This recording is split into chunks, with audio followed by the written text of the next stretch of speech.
Hello, everyone. Welcome to Telling Tales. We make atmospheric tabletop role-playing games, and we stream them for you here on the internet. Right now, we're on Twitch, but maybe you're watching this on YouTube. Who knows? It's one of the mysteries of the universe, and one we may never solve. Tonight is Symbaroum Night, the dark fantasy game, the wonderful dark fantasy game from Fria Ligan. We've been playing it for a good long while now. If you're new, welcome. If you're returning, welcome also. Just welcome in general.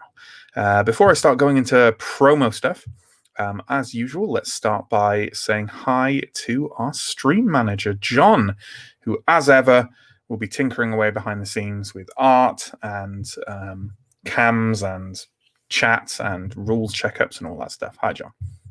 Hi, Matt. And indeed, today we're going to see some new art, aren't we? Some exciting new art of one of the characters. As we slowly convert them to be like the Alindra art. If only we knew, any of us knew which person got the new art. Because I don't know. No one knows. Not even John, who did it. No one knows. It's a mystery. So we'll be as surprised as you are, clearly. Thanks, John. So promo stuff. There's a bunch of links down below this video. There's links to Twitch and to YouTube. Our accounts on there. You're watching on one. Please check out the other, and you can subscribe us and follow if you like, and hit the bell and all that YouTuber streamer stuff. There's links to our social media. Check us out there on Twitter and Instagram and Facebook. There's links to our Discord. You can join that and chat to us about all role-playing type stuff. And there's links to our Patreon, where we give away things. We don't give away. In return for money, we hand over things like exclusive patron area Discord access, character creation videos, behind-the-scenes GM notes, and all sorts of stuff. We've got some very interesting stuff coming up as well. So please check that out, and feel free to support us if that's your jam. What a terribly 5-year-old thing for me to say, but that's fine. Probably. Let's start introducing the players and talking about what went down on last week's stream. And we're going to start by introducing Sam. Sam plays Askarai, the Changeling Ranger, and all-around DPS churn maniac. Hi, Sam. Hello. I'm not sure I just am good at killing like weak guys. Mostly. You are good at kind of chewing through the chaff. Yeah, and in the game. Yeah, exactly. Yeah, I'm very much looking forward to this session. I think at the beginning of the last session, we were taken to meet kind of a saint of the church, a light bringer, who lives in the church in Thistlehold, apparently, or at least is there at the moment. Desaber the Old. Close enough. I think I've been going with Deceiver. I don't know. Desaber. Something like that. Desabar. Desabar the Old. She was the person who kind of rescued the current queen, I think, in the like old horrible wars. And Anton was very impressed meeting her. He was very impressed. None of us really knew who she was, I don't think. And she basically, she listened to what we had to say a bit, and she confirmed that Anna Day had been at the church and that she seemed like a normal, like good enough person. And that a few weeks ago, she'd sort of left the church. About a month ago, she'd basically quit as an initiate. Yeah, without Desaber didn't tell us exactly why or what had happened, but she did basically give us kind of a mission in exchange for access to Anadea's belongings at the church, which was still there. And the mission that she gave us was that Father Savola, who's kind of a heretic, but kind of still preaches the word of Prios within Thistlehold and is very popular. He's come under some kind of threat. People are trying to kill him. She doesn't want this to happen. She wants him safe, but the church can't directly get involved. So her mission for us was keep him safe, and in exchange, we'll get access to Anadea's belongings. That is indeed the long and short of it. And then I think people started talking about corruption within Thistlehold, and then she decided to take you somewhere else in the Sun Temple and show you something else. And to explain about that, let's bring on our second player, Stephen. Stephen plays Elindra, former Templar of the Church of Prios, and now kind of wandering sellsword and generally person not too happy with the Sun Temple. Which meant that this scene was particularly interesting. So go ahead, Steve. Yeah, it was kind of an uncomfortable. It was an uncomfortable one for somebody who's maybe shown some sorceress traits to be taken down to the dungeons under the church, where they keep all the corrupted people. I think Elindra was a little worried that she wasn't going to be allowed back out. But we were there to meet a charming fellow called Orai. He was a captive that they had found near the goblin village of Karabadok. See, I've been taking notes. It's very good. And he was quite mad. He sort of he was kind of covered in like wounds and kind of pus, and it was pretty unpleasant appearance. And he kind of ranted and raved about some kind of expedition into Davakar. He was unclear whether there were 10 of them or 100 of them in the party. I think he said that they'd been hired by a changeling. And he made some reference to the fact that essentially they kind of stabbed him in the back and left him for dead in the forest, but that he'd made it back. And apparently their quest had involved trying to kill a god, and he was making reference to hooves of gold and antlers of diamond, and it was all very kind of foreboding and also kind of nonsensical. Yeah, that's actually a really good summary. And if you watch last week, folks, you'll know it is, because it was not delivered in a chronological order quite as well summarized as Stephen just did there. So absolutely, yeah. It was a weird time. It was. I think that was kind of more. You were led out there, although on the way, I think Deceiber found a note in Anadea's coin purse, which you guys had resolutely failed to. That's right. She passed the looking through the coin purse roll that we'd all previously failed. And revealed a note to Anadea from someone with maybe an elvish name. Tierra Tayana? Yeah, Tierra Tayana, that seemed kind of friendly in a not too friendly way, and the meaning of it is, well, fairly obscure to you guys at this particular stage. They seem to have been working together in some capacity. I think that's about as much as we gleaned. And I think, as well as this mission from regarding Salvola, I think Deceiber also mentioned to you that should you want to find out where this key in the coin purse might lead, then a visit to the Queen's legation might be a good idea. And at that point, the group actually split in two to do exactly both those things. Askarai and our next player, who I'll introduce in a second, went to the Queen's legation, and Elindra and Anton went to the mission house to try and see what they could do about talking to Salvola.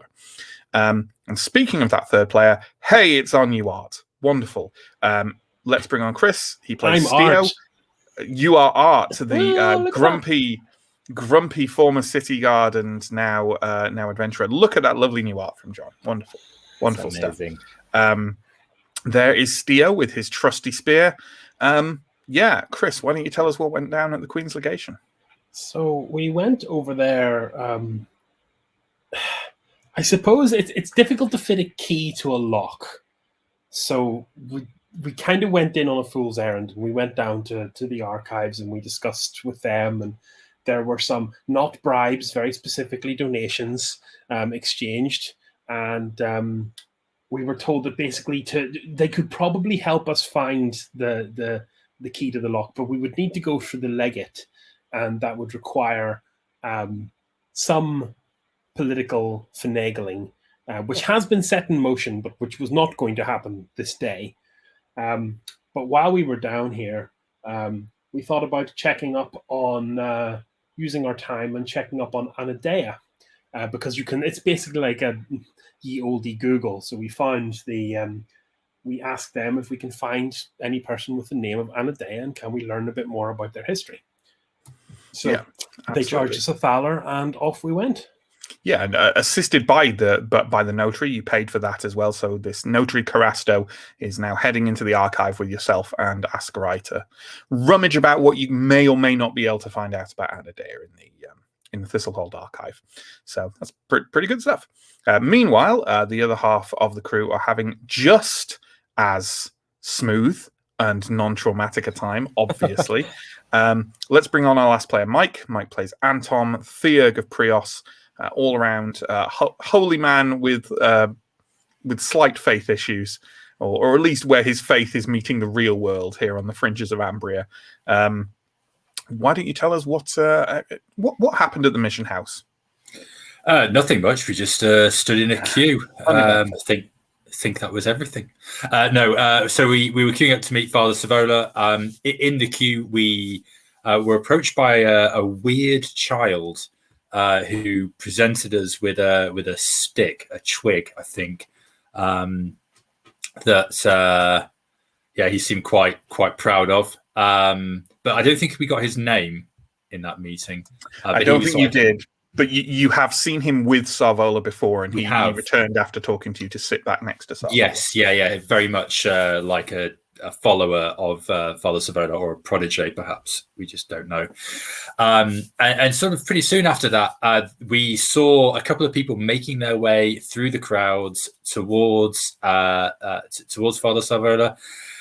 They were they raised blood red scarves in sort of unison, like a signal, and right on cue, a number of people emerged at the periphery of the mission house, all wearing blood red scarves and kind of looking like an angry mob and throwing things towards Father Savola with and lanterns and stuff like that, I think. Yeah, kind of preparing lit lanterns to be thrown towards the mission house, which is very much made of wood.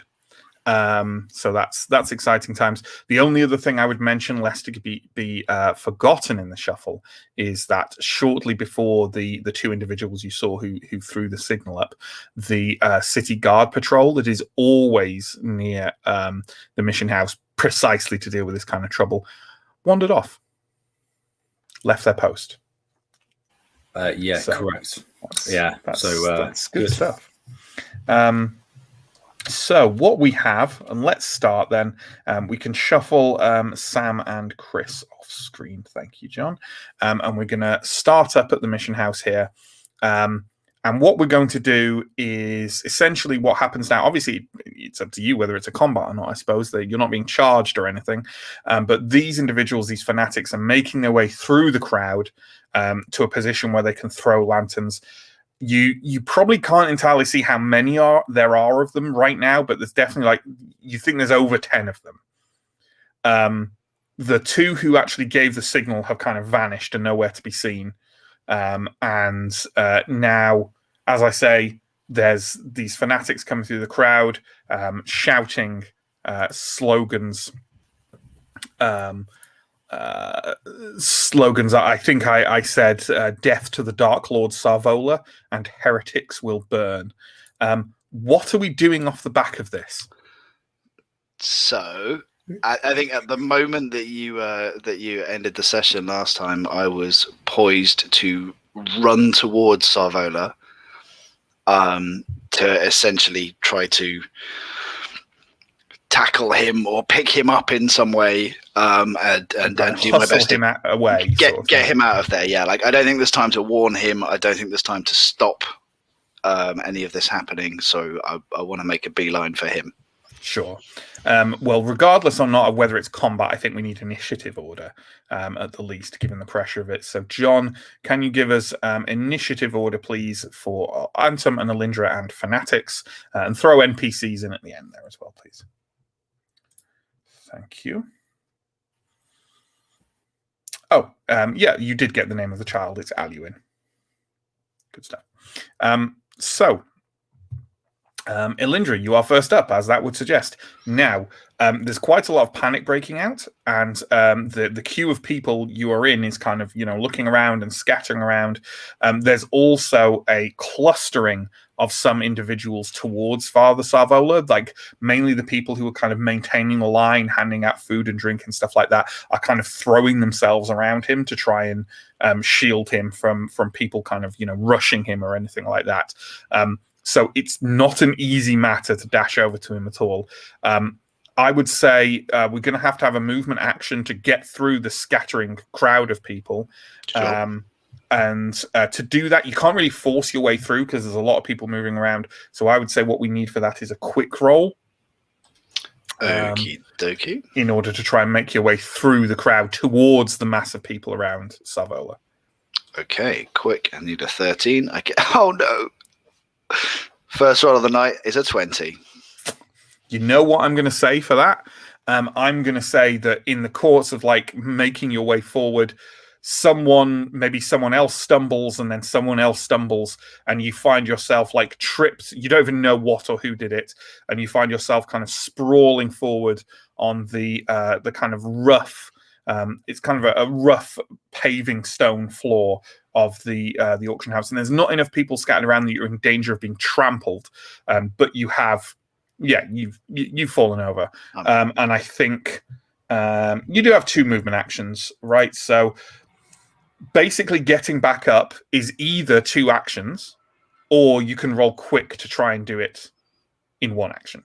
So if with your second action, you roll and see if you can spring back up at least for the next round. That's an 11, so that is a pass. Okay.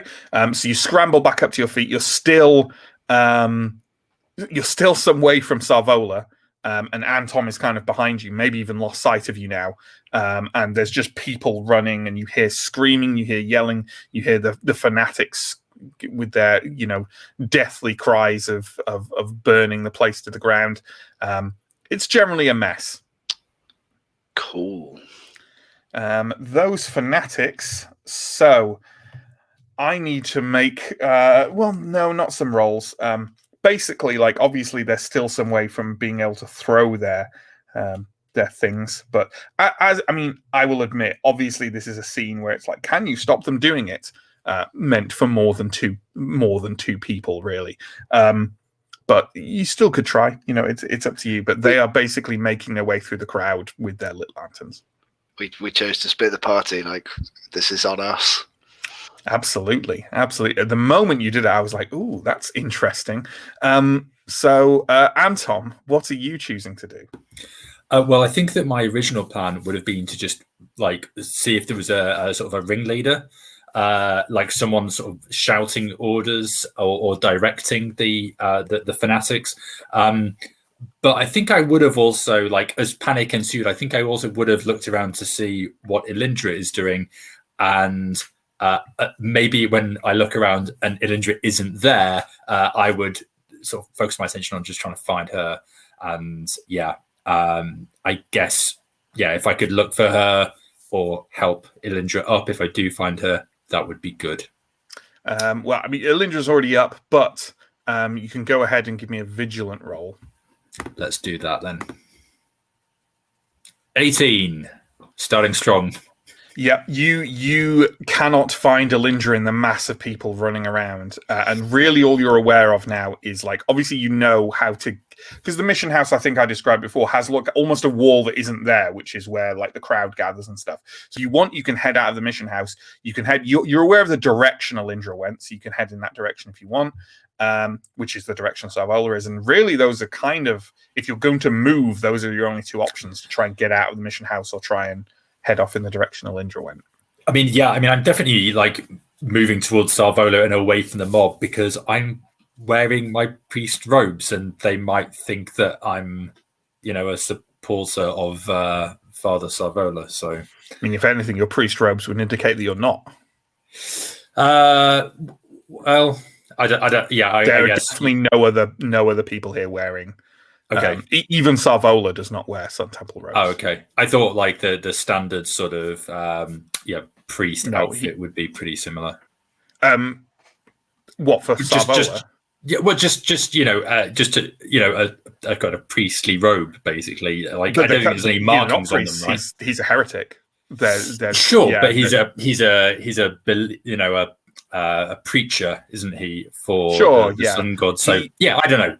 He wears dark blue robes. Yeah. Okay. Well, anyway, I'm moving towards Sarvola and away from the mob. Sure. Can you give me a quick roll, please, to see how you navigate the crowd? Oh, crikey. I make it. Just okay. You basically stumble up to Alindra, just as Alindra is kind of picking herself back up up to her feet again. Okay. Alindra, are you okay? Yeah, I'm trying to get Sarvola out of here. Yeah, let's hurry. Okay, as you are kind of trying to make your way further forwards, you kind of can barely see the crowd, but you can see that the fanatics are making their way through it. Various people some people are trying to throw themselves at them, and some people are egging them on and the like. But we'll move back around now. So Alindra, we're still in the midst of this mass of people. I'd say it's moved to the point now where like the groups have sort of solidified into big crowds more than they were before. So you can have another roll to try and get through to roughly where Sarvola is, and that could be either quick or strong. I think we're going to go with strong this time. I think I'm also just going to kind of bellow as a free action, like move, and see if I can essentially just be large and loud. Let's see. Sure. No, I needed a 15. I got a 16. Lovely stuff. You're trying to kind of force your way through this group of people who are themselves moving towards Sarvola, hopefully to try and fend off any attack. But there's just too many of them. There's just a whole mass of people around, at least where he was. You're not even sure he's there anymore. What are you going to do with your second action? I don't think there's anything I can do other than to try to use it as another movement and continue trying to sort of jostle my way through. Sure, give me that other roll if you want. Are we going to go with strong again? If that's what you want. Worked so well last time. Oh, it's a 1 this time. Wow, the dice are fickle tonight. You kind of thrust your way into the mass of people around Sarvola, and they kind of part around you with the kind of shock of someone large and armored kind of battering their way into the middle of it. Maybe you're even... Oh, no, you don't have a shield, do you? But do you have your sword out? No, I think that probably sends the wrong kind of message. So no. But they kind of open up, and you can see that Sarvola is kind of standing there in the middle, kind of peering around to try and see. A lot of the people around him are recoiling from you, and kind of looking down at that shredded setting sun still on your... It occurs to you that a Templar may be the last person they want to see at this particular point in time. I don't really have time for kind of PR and image management. So no, absolutely. Sarvola, as I said, he's trying to peer out, and he's kind of crying out for calm and sort of for no one to be hurt. And you can see that Aluin, the boy, is kind of like, who looks entirely unconcerned by anything that's happening. And is just kind of like looking up at Sarvola and happily looking at the people around him. But Sarvola has like one arm kind of very, very protectively placed on him, and has kind of pulled him sort of up to his robes and kind of like guarding him as he does so. But yeah, you are there. If you want to take any talky free actions, feel free to do so before we move on. I will, as quickly and concisely as possible, just kind of say, like, they're going to burn down the building. I'm here to help you get out. Well, the fanatics get one step closer to doing that. You can basically see sort of out over. A couple of them are kind of like whirling those lanterns over their head now, trying to push through the crowd and get forward. Some of them are kind of being dragged down by people, but others, you can see some people kind of almost like, doing the blocking for them, like moving others out of their way. And they're not wearing red sashes. They're just local people who hate Father Sarvola's guts, you guess. And it's generally kind of a chaotic nightmare out there right now. Anton, I'm happy for you to move up behind Alindra as kind of a free action in this. Okay. Great. I might cast Blessed Shield just in case things go a bit wrong. Sure. Go ahead and make that roll. Well, I don't cast Blessed Shield, so okay. I don't take 1 point of temporary corruption, so that's a win. Yeah, standard Anton strategy. Silver linings, eh? Yeah. Yeah. I mean, I guess I'm behind Alindra. I'll maybe just cast a glance over my shoulder and see what the fanatics are doing at this moment in time, because we've been running in the opposite direction to them. Sure. And maybe just watching to see what Sarvola is doing and what his cohorts are doing as well. Okay. Sarvola is he's struggling to kind of move outside of this small group who are they're just focused on protecting him, on making sure no one leaps at him with a blade or a spear or the like. Whether that's the direct threat or not, you're not entirely sure. But clearly, getting them to move in any other direction will be a bit of a task right now. So is that kind of just where we are? Are we doing anything? Is there an obvious exit at any place sort of near where Sarvola is? There is a door to presumably a smaller chamber, like a back chamber of the meeting house. It doesn't look very like it has the space for a large room of any kind. And otherwise, it's just the direction that the fanatics are coming in. Like that open wall on one side of the meeting house is the only way in or out. Good. Other than that door. Sarvola definitely does not seem to be looking towards that door as any kind of exit. Fine.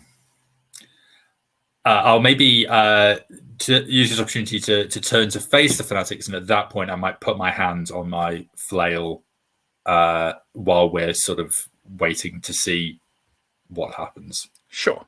Absolutely.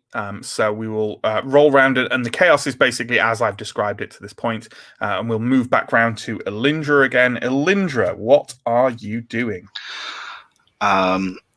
So I think what I want to try to do is he's kind of surrounded by this entourage, and I want to try to find some way to persuade or intimidate or command them to let Sarvola leave the building. Like, they can come with, but sure, yeah. Whoever's coming needs to move right now. So that's going to be a roll. It's going to be a persuasive roll. Okay. I'm also going to give you minuses because they do not want to take orders from a Templar. Sure. And also, before you roll, can you tell me where you're ordering them to move? The only exit that I know, which is back out of that open wall. Just kind of out there. The fanatics are there, but there's a mass of people. The fanatics are there, but I'm concerned that the building is going to be on fire very, very soon. So I want us out of there at least. That is a very valid concern. So can you give me that persuasive roll, please? And I'd say that's at a -3. Oof, right. That means I need a 4 or less. I do not get a 4 or less. Yeah. You basically start yelling out instructions to kind of get out of there, and immediately his kind of entourage start kind of shouting over you, kind of, "Father, do not listen to this agent of the temple. They are the ones driving these fanatics towards us." And basically everyone shouting. Sarvola seems to listen to you or at least look at you for a moment, and then kind of looks away and around. And generally, there doesn't seem to be any real drive they seem to be focusing on standing in one place and protecting him. So that does not seem to be working. I'd say you still have another action left. Cool. Can I draw my sword and face not towards Sarvola, but like essentially following Anton's lead? So I'm going to kind of put my back to Sarvola, look outwards, draw the sword, and if I can, maybe scream. Because if there's one thing that's going to convince them that I'm not a Templar, it's attacking the fanatics. Yeah, with a sort of scary flaming sword of not at all Prios. Sure. Yeah. Okay. So yeah, you drawing. Are you also enabling your? Are you casting Revenant Strike? Okay. If that's sort of Yeah. So just make your resolute roll to get it up there. Is it a resolute roll? Every mystical power is a resolute roll. Okie dokie. Sorry, my bad. Yep, that's passed. Okay. Elindra turns and bears your sword, and I think we agreed that the flames of your Revenant Strike have a kind of like blackish purplish cast to them. Black and purple. I guess I'm going to take some D4 corruption. You will take D4 corruption from that. Yeah, that is one. And as you do so, now, of course, this does help convince that you're not an agent of the temple, but also you're using magic in, which isn't prohibited, but it's like people are like rearing back from this display of like power and corruption, and sort of like some of them just start scattering around, and like that mass around Sarvola starts to kind of like try and bunch away from you as you face them. But you are there with Anton alongside, and as you're watching the fanatics, they've now emerged almost fully from the crowd ahead, and you see I think the time of day we said this was like kind of getting towards late afternoon, and let's say that the sun is now kind of, it's still up but starting to go down, and that kind of that liminal crepuscular light is casting the lanterns into very sharp relief as they fly through the air and just impact on the sides, on the pillars, on the roof, and on the walls of the mission house, and just explode out with the fiery oil scattering everywhere. It is very clear that it's not going to take a very long time before this entire mission house is one huge conflagration. Most of the fanatics seem to be turning away, considering it a job well done, and kind of moving their way back through the crowd. The group. Well, actually, let's have Anton's action first before we go to NPCs. I mean, if the fanatics are moving, some of them are moving away, then I will make as if I want to sort of, I guess, almost like follow them out, like clear a path out of this burning building that Father Savola can get out behind us with. So, yeah, I think that's what I would be doing, sort of moving towards any fanatics who are staying with flail in hand. Oh, and I might try and cast Blessed Shield again if I can have another go at that. You're on mute. Yep, sorry. The general movement of people now is out of the mission house, so you definitely don't struggle to make your way forwards. And go ahead and try and cast Blessed Shield. Hey, that's a 1. I don't think that Excellent. makes any difference whatsoever. It sadly does not, no. And obviously take your 1 corruption as well for that. But yeah, you move out into the crowd now, and everyone is scattering, not just the fanatics, but everyone in this area. You can see that the group of Sarvola and his entourage are kind of trying to make their way out of the building. A little bit held up, but it's kind of very likely that anyone will be trapped in this building as it starts like flaming and collapsing, precisely because it's got one wall open. So, it's, if you're going to be trapped in any burning building, one with one half of it gone is probably, a preferable one. But you see people are still kind of struggling to move forward as fast as they'd like. And there's now billows of smoke rolling around and getting caught up within the frame of the mission house and sort of billowing out towards the early evening sky. You said that you were moving forward. You think, from what you can see, all of the fanatics who burst through from the alleyways and through the lanterns are now turning and attempting to flee. Okay, I think that covers everyone there. Elindra, what are you doing? What is Silvala and the entourage doing? Is everybody kind of heading in and outward? Yeah, they're trying to get out. They're not getting out as fast as they'd like, but they are, they're not going to be caught in the burning building. They'd have to be tremendously unlucky for that to be the case. Okay. So what they probably need is some crowd control to try and push people out ahead of them. If you want to help them, then yeah, that might be that is what I will do.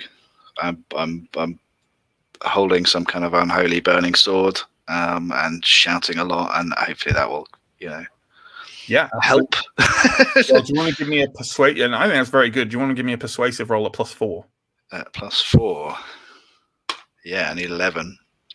I get a 4, so that's a success. Okay, yeah, you clear away from them quite well. Still, it's not as fast as you'd like, but you kind of cry for people to get out of the way, and people scatter a bit more around where you're standing for some reason.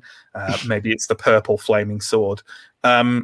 Cool. And Sarvola's group, his entourage, kind of batters their way through, not batters their way, but moves their way quite forcefully through people. And now lots of people are kind of streaming away in various different directions. The fanatics kind of among them. You can still see a couple of them, kind of the last ones, kind of desperately trying to get away in this mass of people. But generally speaking, people are getting out. The very last few people to get out are definitely kind of like, you can see a couple of people like patting at sort of embers on their clothes. And Sarvola himself is kind of down on one knee among a group, just kind of like, like coughing the smoke out and dust that's gathered in his lungs. He's going to be okay, you'd figure. But like, yeah, he's not in it. He was one of the last people out from the meeting house, partly because his way was blocked by all these people protecting him, but also you suspect he wanted to see everyone get out before he left himself. Sure. The roof of the meeting house is starting to crumble. Okay. I'm thinking, because I've kind of come out ahead of him, that also means that I've sort of put myself between him and any other fanatics that might be hanging around or waiting outside. So I'll just be kind of scanning the crowd. Sure. You can see, as Anton does, all of them have fled and seem to be trying to get away, essentially, and force their way. Most of them are gone. You can just see a couple of them kind of like still trying to force their way through the crowd, through alleyways away from you. Why don't both of you, though, give me a vigilant roll at -2, let's say. Is it -2? Maybe it lists it and it's a different amount. I will find out. Well, I don't make it anyway because I rolled 17. Yeah, I think I'm failing that one also. Okay. That's fine. There are groups of people who are trying to like form a bucket chain and throw water on the collapsing mission house, but it's beyond that. At the very least, the mission house didn't kind of abut up to anything, so the fire probably won't spread. But which is just as well, because this is the fancy, expensive area of Thistlehold. Yeah, I would have thought that prices to go down. Arson in Thistlehold would be one of those crimes that's taken quite seriously, you would imagine. But indeed, as it was in history, because if you set one wooden building on fire, your entire town goes up. Yep. I might. You know what? I think we can safely probably go out of initiative now, John. Thank you. Yeah, I might go over to Father Savola at this point and just kind of like give him a nod as if to ask, like, "Are you okay?" And there's absolutely no way you can get through to, like, he is now completely crowded around by his entourage, well-wishers, and the like. I mean, I say there is no way. That's silly. Let's make a roll to see if you can. How are you trying to get through the mass of people around him? I think honestly, in a pretty calm, Anton way, just hands on shoulders, gently kind of guiding. Sounds like a persuasive role. I would say that's going to be made at -2 because while you're not a Templar, you are a Theurg. So. Yeah, I rolled 17, so it's academic anyway. No, as you kind of try and do that, a couple of people on the outskirts, one of them even kind of turns and sort of like, not hard, but definitely kind of like shoves you away. And someone else shouts, "You've done enough!" Okay, fine. You mentioned that all of the sort of rioters had fled. Is there anything that remains? Like, are any of the scarves lying around or anything like that? I did say that a couple of them were still trying to flee. Oh, okay. In that case, I will make quickly over towards one of those, the nearest one. Sure, because they're trying, like they're moving in a mass of people, you can't kind of just immediately get over to them, but you could certainly try to follow them or something of that kind. Yeah, that sounds good to me. Okay, you, Elindra, are you following to do the same? I'm happy for you to be kind of near each other and sort of involved in this. Yeah, I think the instinct is to tag along. If there's nothing useful that I can do to protect Zarvala, if he's surrounded by people, then I think we'll see if we can apprehend one of these fanatics. Sure, absolutely. Right. Well, going after them is not too difficult at this stage because they're moving slowly, but in a mass of people. So the main thing is sort of trying to not lose sight of them. Are you trying to stay out of sight of them?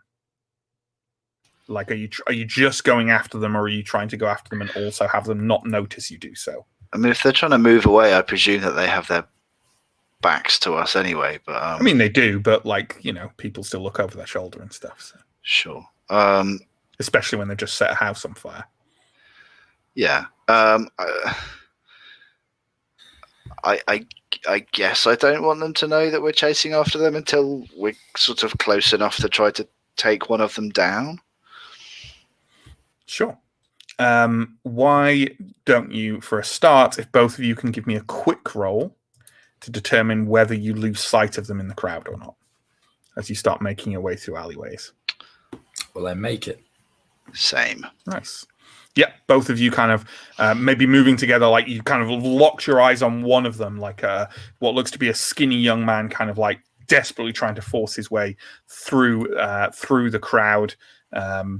To make his way out, still in kind of like with that symbol of the setting sun on his chest and like a red scarf tied around his neck.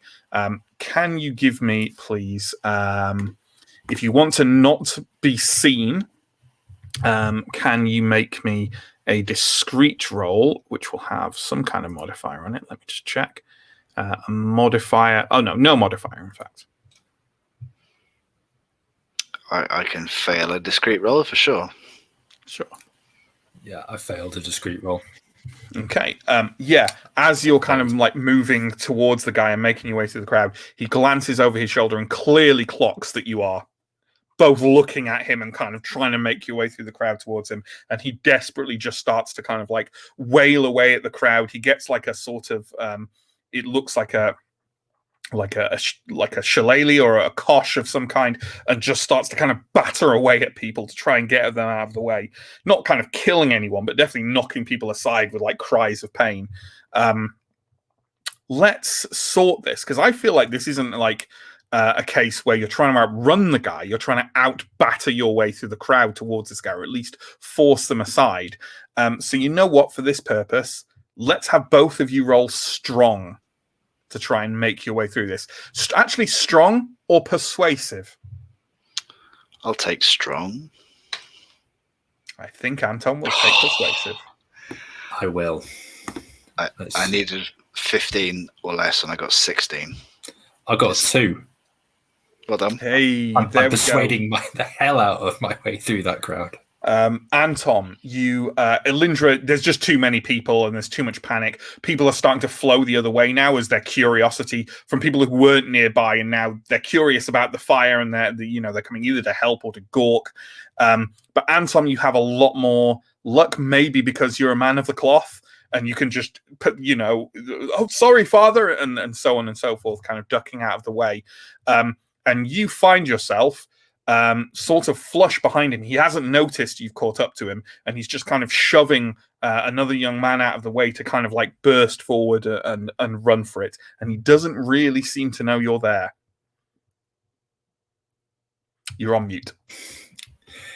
I realized I'm gonna try and just bear hug him from behind to sort of like so he can't use his weapon, and I've got him. Try and restrain him.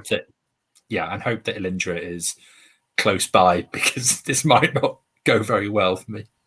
Sure, absolutely. Why don't you give me a strong roll at -3? You're on mute. Sorry. I'm strong as 7. You were swearing, so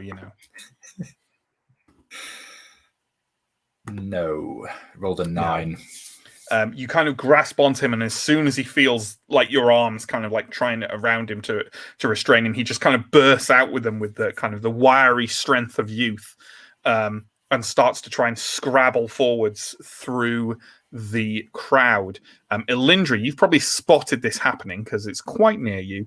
If you can give me a quick roll, opposed by his quick, which means it has a +1 to it. Okay. I will let you catch up and then make whatever effort you want to do. No, it's not my night. No. So he's starting to move away through the crowd. This isn't the end of it. What I'm going to give you, I think I'm going to give you like one attempt to outpace him here, and then you'd still have a chance to like just follow him, I think. So why don't you both give me an opposed quick roll to him now again?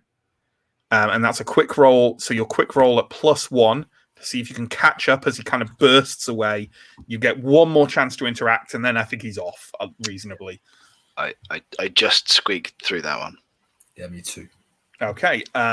Let's go with, well, Anton had the first bash at this, so why don't we go with Elindra? Are you going for a similar thing, or are you just hit him with your sword if you want, It's up to you. Yeah, I mean, I'm torn between trying to tackle him or to just see if I can hamstring him, or just kind of take out his ankles, essentially. Sure.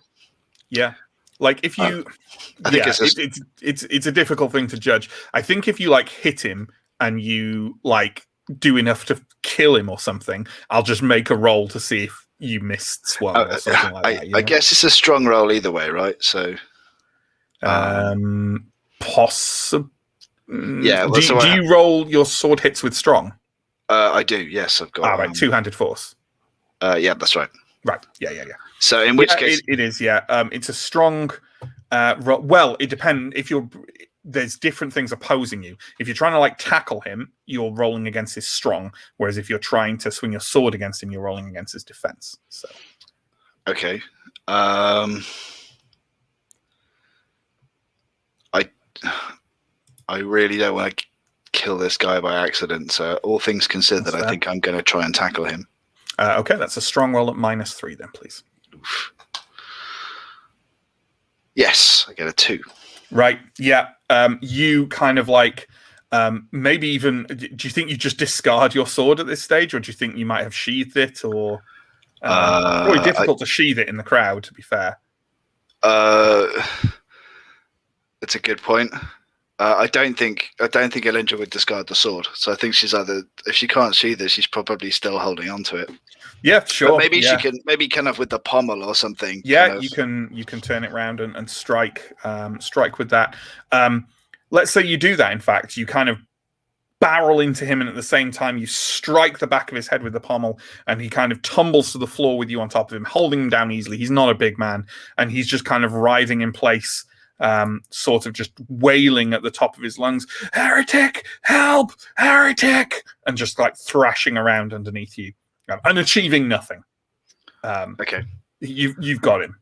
I am going to pull a dagger from my boot and put it to his throat and tell him to be quiet. he settles down and just kind of goes, get off, and is just sort of, now, but more quietly, kind of just like imploring you to get off and let him go. Yeah, and I think that's probably a good point to switch scenes. So can we have a lovely swap, please? Oh, John brought them on before. No, that's fine.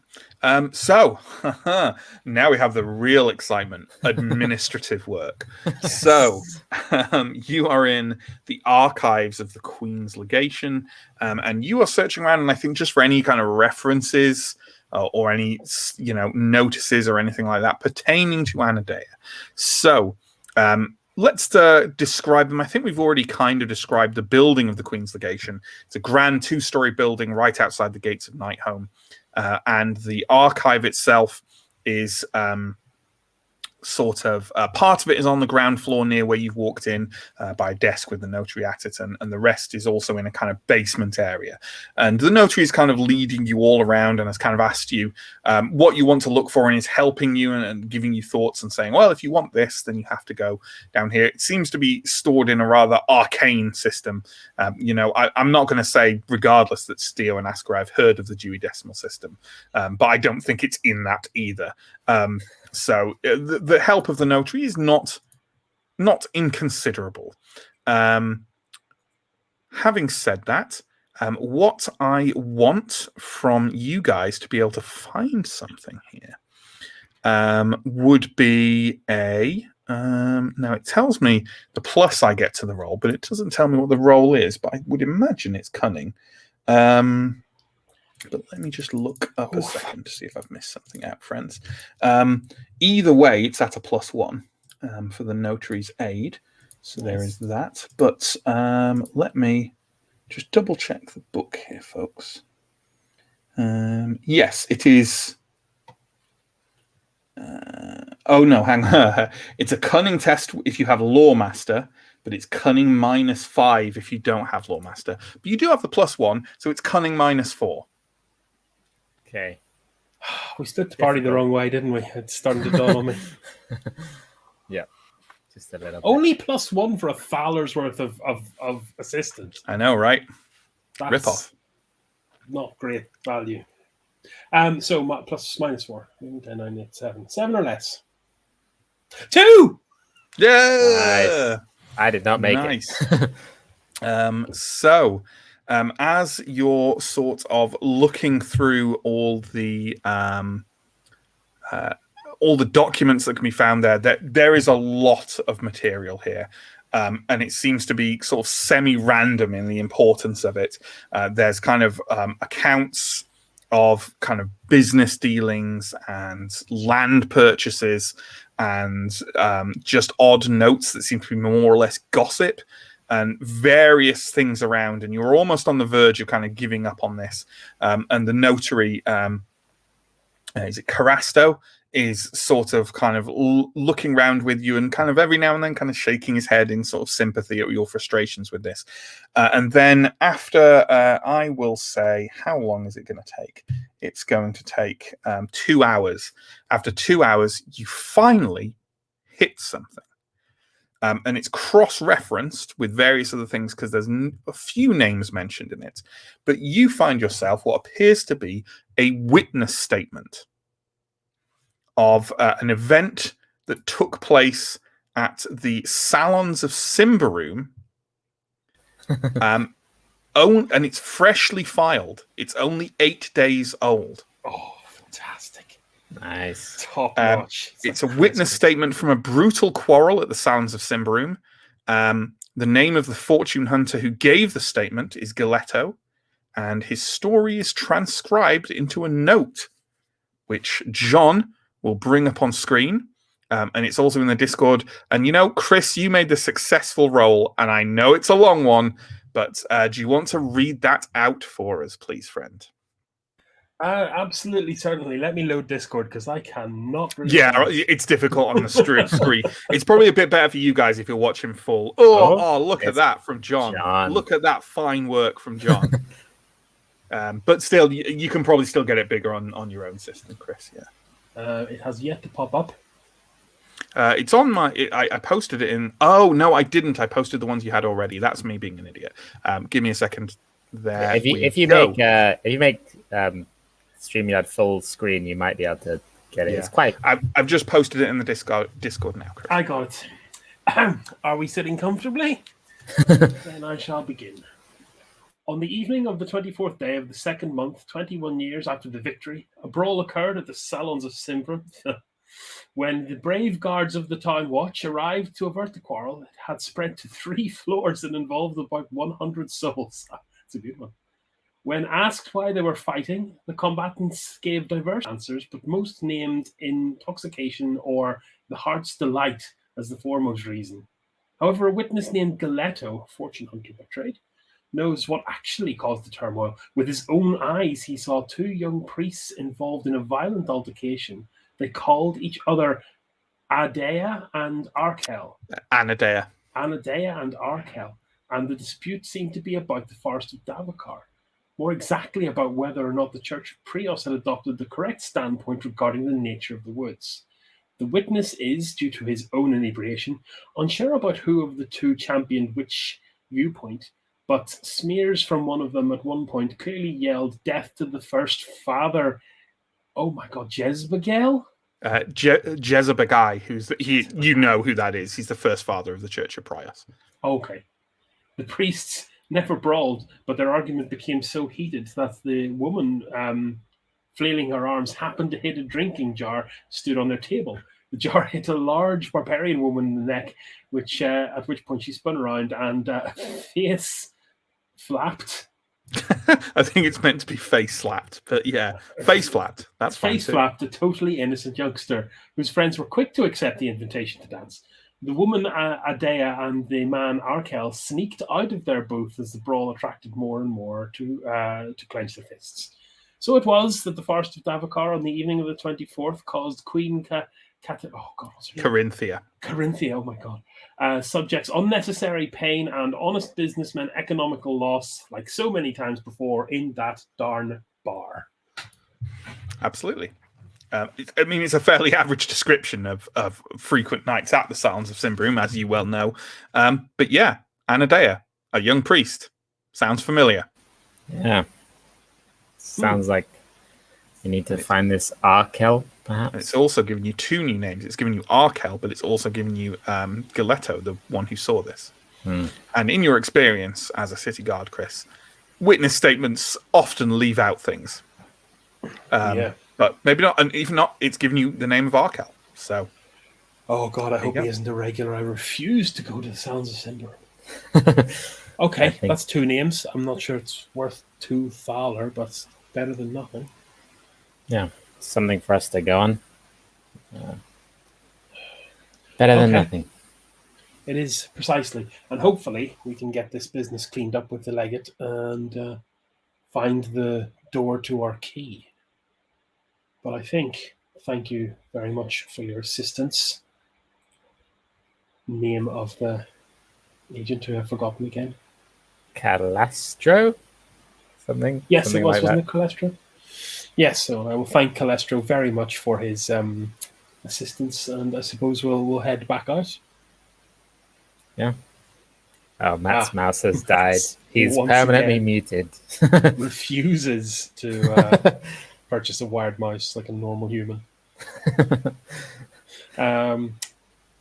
Well, I'm so glad that we took this opportunity because the others will just be queuing, and that's going to take them an hour given the crowd. Yeah, so. I mean, it's been really tough here. A real slug through this paperwork. I bet they're just having a great time just relaxing that queue. I mean, really what they should have done. Mouse. There we go. I have returned. Yes. The gentleman with Carasto, the notary. Cool. I'm going to assume that you're going to maybe head towards the disaster at the mission house. Yes. You emerge from as you emerge from the archive, you can hear still some kind of furore happening from over there, and you can see smoke rising. The Queen's legation is not far from the mission house, and you can kind of see that some kind of horrible event has occurred in that direction. Well, looks Oh, like the God. meeting went well, didn't it? What did we leave them to? What did We he better say hurry. to them? Like, I know Antom has a sharp tongue occasionally, but literally putting someone on fire? We should probably run, shouldn't we? Yes, we need to see what's going on. Okay. Yeah, you dash over and you can see kind of the aftermath of this. The mission house is now collapsing into ash and flames and smoke. A lot of people are trying to do what they can with it, but realistically, nothing's going to help. You can see no sign of Father Sarvola, just a lot of people around watching and kind of like either jeering or trying to help. Can both of you give me vigilant rolls at, let's say, -1, please? Yep. I made it. Let's see if Chris made it too. Just so he knows if he can be happy or not. I absolutely did not make it. Okay, as you're walking around the area, you notice down a side alley away from this, there are still people kind of like scattered around it, and you can see Antom stood by what appears to be Alindra pinning a young man to the ground. I will point this out to Steo. Looks like they caught somebody. We should go and see what's going on. Let's have a reunion.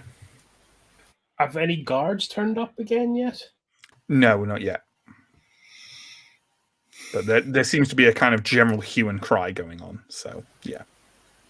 What happened? We were attacked. Well, the mission house was attacked. A gang with red scarves. This is one of them. They threw lanterns, tried to burn the place down, tried to attack Father Sarvola, but he escaped. Well, he survived. I think we should take a little walk with this gentleman. Yeah, maybe treat him to a nice drink. Where was the guard detachment? They left. Yeah. They don't leave. They left. They did. Moments before the attack. Oh, that's annoying, isn't it? It would be good to know who was in charge of that and how that came to pass.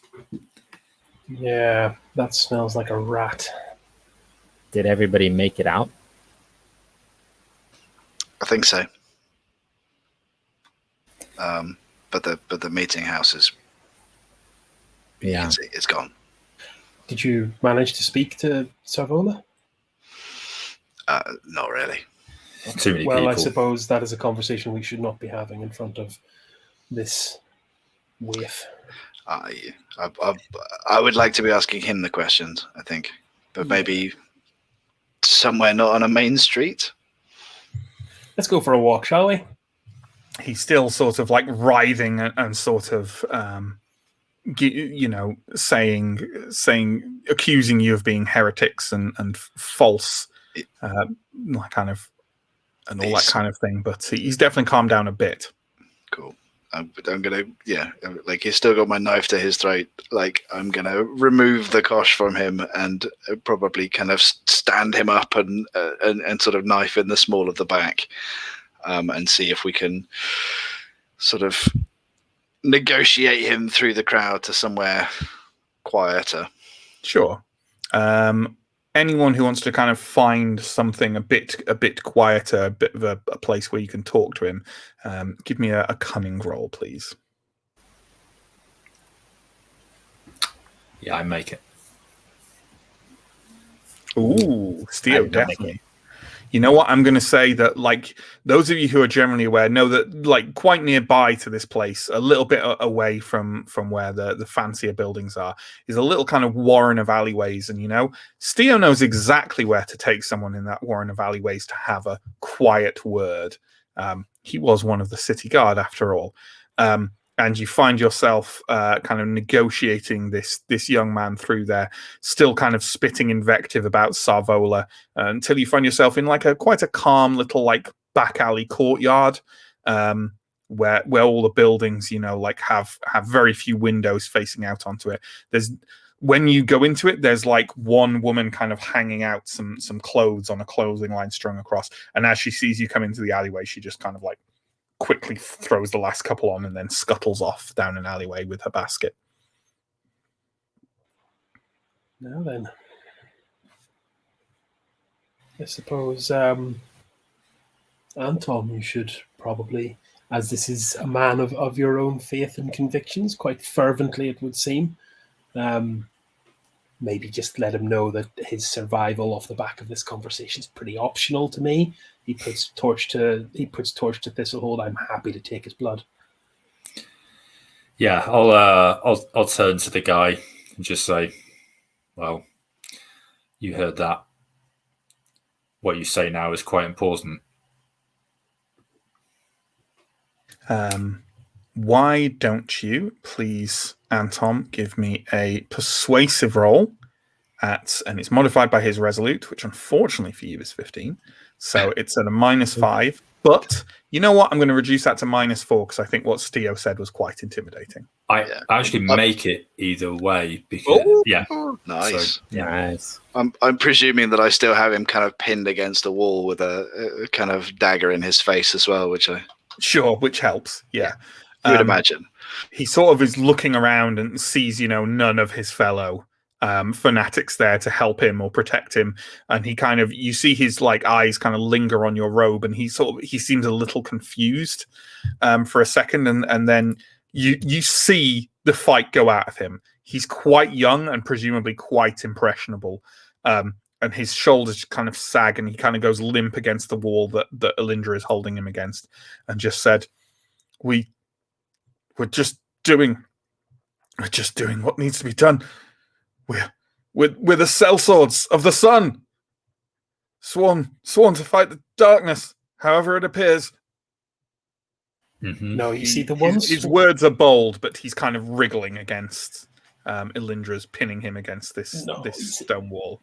My understanding is that the ones who are designed to do the work of Praeos, wherever and whatever it may be, are called Templars, not Sellswords of the Sun.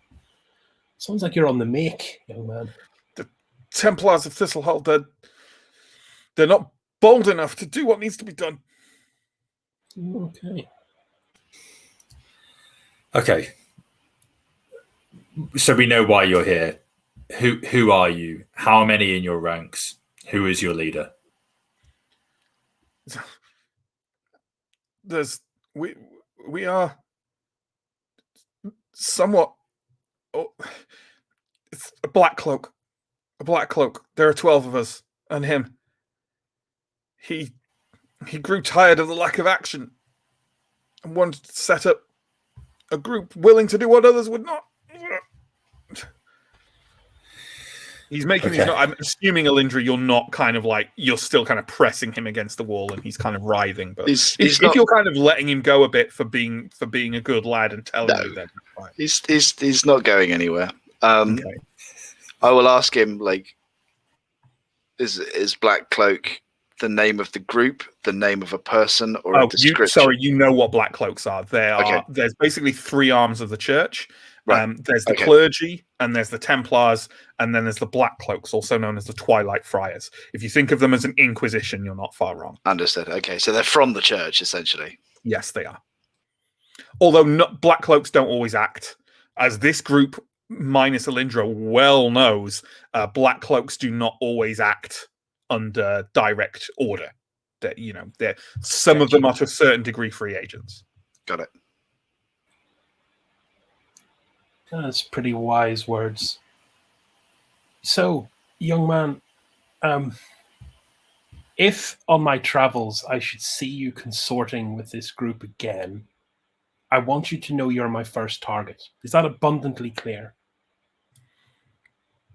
Yes. And if I ever see you with an open fire near any wood in this city again and I'm in a bad mood, the spear goes right through your chest. You don't set fire to my town. The job is done. We wouldn't want to set fire to innocents. What's the name of the Black Cloak? I don't know.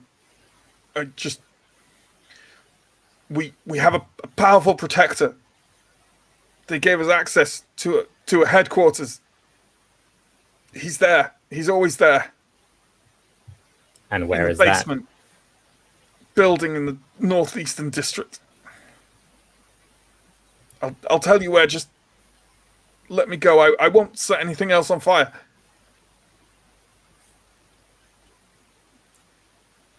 Steve's softening up at this. We probably got some good information off this gentleman. If we can get the postcode, I suppose we can let him go on his way. Yeah, he happily tells you where it is. It's in a fairly rundown area in the northeast of Thistlehold. Can we have the map up, John? I don't think I've actually not sure. Maybe there is. Maybe it is indicated in the book where it is. Actually, it probably is, isn't it? Like an actual location for it. Let me just find the map of Thistlehold. Which is this the first time people have seen the modified map? Oh yeah, we did get. Steve did a modified map for us, right? Yeah, so that's exciting. That should be good. Yeah. Now with added subtracted bits. Now with added sinkhole. There we go. There is the sinkhole, folks. I'm just gonna mute 1 second while I click through and find a precise location for this. But feel free to talk amongst yourself. Do we kind of let him go at this point? Yeah, Steve's not gonna press the issue. Seems fine. I mean, I'm not saying the options are just let him go or kill it. Like you could take him on the plate. There's various things you could do with him. Why don't you discuss what you want to do? In fact, while I do this clicking. Am I getting soft in my old age, lads? Should we just kill him? I didn't imagine him walking out of this alley, but I don't see the appetite for that in you. He is so young. I've met people twice his age who managed to not set fire to this place. I'm sure he can mend his ways. Maybe I am getting young, too old though. He's a young lad. He didn't kill anyone. I don't think he intended to kill anyone. I think he meant to send a message. Agreed. I don't want to see him within a city block of a black cloak. I think when he sees Not what ever. is about to happen to his friends, he'll be set right. Well, looks like age is your only redeeming factor, young man. Congratulations. So are we kind of like, are we keeping him, or are we running him off, or handing him over to guards, or what are we doing? I think he's going to join the party. New character. I'm okay to cut him loose. I think I'm Yes, I think I will let him go from the wall. And kind of. Yeah. Does he still have his red scarf? He does. I would like to take that from him before we let him go. I was going to say, there's only 12 of them, and they know what each other look like, but you make a good point, Sam, because it's been a while since you've done your shape-shifting. Yes. Changelings can shape-shift, folks, if we didn't know. Yeah, absolutely. You let him go, and he kind of dashes off, and he gets kind of to the end of the alleyway, and he turns around and says, Savolo will burn, and then just legs it as fast as his legs will take him off into Thistlehold. The location he's given you, by the way, I'm trying to figure out the best way to place it. You see over on kind of the northeast part of the map, where quite close to the edge of town, there are kind of some little gaps in the buildings, like sort of 4 in a row. One of them looks like a little crooked finger going up. It's really difficult for me to kind of notate this. It's roughly that northeastern big load of buildings. It's not really important that we know exactly where it is or anything, but it's in a mass up there, and it's in an area that's not particularly nice. near 0.5, I assume, yeah? No, quite a bit. Kind of halfway between 5 and 2. Merciful goodness. Okay. But kind of close-ish to the walls. So yeah. There we go. So there we go. Let's. What are we doing from this point, folks? Because it's been a busy day, and it's starting to get toward. You're in the evening now. But what are we doing? Are we going straight there? Are we doing something else? Are you following any of your 1,000 leads? What are we doing? I don't know if we have to go there necessarily, because the Saber just asked for information. and we now have information. No, she asked you to keep Savola to ensure Savola's safety. No, no, I don't believe she did. I think she asked for like. If she didn't, then it was a gross mistake on my part that I'm immediately retconning. She definitely didn't say, "Get me some information and come back here." She said that she wanted to secure. No, she didn't quite say it like she didn't quite say it like that, and she did say that she wanted to secure the safety of Father Salvola, but she also said, "I want you to." There are people who are conspiring against him, and we need to know who that is. Yeah, okay, but so we need something like more that. than an address. We needed a decapitated head at the very least, I think. Or a name. Like we have black cloaks. We have an It's address. become so bloodthirsty. You're out of time. You put my town on fire. You dug a hole under it, and now it's on fire. What do you expect me to do? First you take my spaceship, now you take my town. The exact phrasing is you have to find this. I'll read you out the exact phrasing. You have to find the someone who is orchestrating these deeds against Salvola and avert the threat against him. Was the exact phrasing. So That's the phrasing someone who doesn't want to be implicated in a murder says when they want someone murdered. My only doubt is how happy will the church really be with us if we go and kill one of the Black Cloaks in the city? Look, there's no love between the Black Cloaks and half of the rest of them. Look, if anything from that meeting anywhere earlier has taught us anything, it's that the church is not a monolithic concept, but is something akin to a civil war of people who like robes. I mean, I agree that it's possible that this is some Black Cloak that the Saber or other members of the church here don't care about, but at the same time, we don't know. Well, we know the general candor of the Black Cloaks we've worked with before, though, don't we? Yeah. People are not to be. I'd rather be the Saber's friend than a Black Cloak's friend. Don't get me wrong. You feel free to go back and kind of report into her if you want, or find. But you definitely get the impression that just the information is not what she's after. No. I think there is a case to be made for going back to the church and for talking to the Saber, precisely because it's a Black Cloak. She's obviously not aware herself that this is who's behind it. But if we go and neutralize a threat that is essentially another part of the church, I'm not sure that's what she wants us to do. I don't know. And how the hell did I get involved in this? Look, when powerful people want you to kill someone, they say, go neutralize this threat or deal with it or stuff like that. Right. So your argument is that is the case. My argument is of we who need that at threat least, is. Well, And regardless of whether the order is given by a living saint or not. The argument is we need at least the name before we go back. And I think we are autonomous enough to do a little bit more detective work. And one of the things I really want to do is go and find out who their man on the guards was, because that really pissed me off. So a name or a head? Or both. I'm happy with both. Ideally, I think perhaps we can take him alive and bring him. That's what I was thinking. We don't necessarily need to execute anyone. Of course, it's also worth mentioning that the young man you just interrogated said that they have a powerful protector who provided them with a headquarters as well. So, I mean, it's not a long stretch that this Black Cloak may not be the top of the chain. Yeah. I do think 12 people in one Black Cloak do not call off a perpetual guard stand. Having thought about it a little bit, I do think we should head there quite soon, because we just set that guy free. He could easily go and tell them that we know where their headquarters are, and they could all be gone by tomorrow. If we don't go now, maybe the lead will prove completely fruitless. Time is not on our side. You're right, Ascarai. I'd really like to speak to Dirac and find out who's been shuffling the guard posts around. Well, I think that's another thing to find out, but I think at the moment, well, do you want to go and speak to Dirac first? It's close.